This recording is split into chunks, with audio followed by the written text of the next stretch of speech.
এই তোর কত বড় সাহস, তুই আমার মায়ের গায়ে হাত দিছস? তোর হাত আমি মা দেখছো, মা তুমি দেখছো, তোমার সৎ ছেলে আমার গায়ে হাত তুলতে চাইছে, তুমি কিছু করবা? আমার সামনে থেকে যা। আপনার দাসী বন্দি করার লিগে আপনার পোলা আমার বিয়া করে বাড়িতে আনে নাই, আর আপনার পোলারে কিছু করলে তো সে তেলে গুলো চলে ওঠে। এই এত বড় সাহস কে আমার ওই মেয়ের কথা বলছ? একটা চেক করো না সারা। এই বাড়িতে কিনা আমার উপর এত অন্যায় অত্যাচার দেখা আমার স্বামী মুখ বুজে সহ্য করে থাকে, সেই বাড়িতে আমি আর থাকবো না। আমি কোনো কাপুরুষের সংসার আর করবো না। মা ওকে ভুল কইছে, আমি তো ঠিকই কইছে। আমি তো আসলে একটা কাপুরুষ। আপনি কোন চাচি, আল্লাহ 30টা দিন এই বাড়ির সব অন্যায় অত্যাচার আমি মুখ বুজে সহ্য করি, তাও কোনোদিন স্বামীর বাড়ি ছেড়া যায় নাই।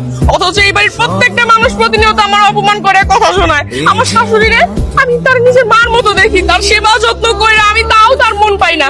আমি আর এই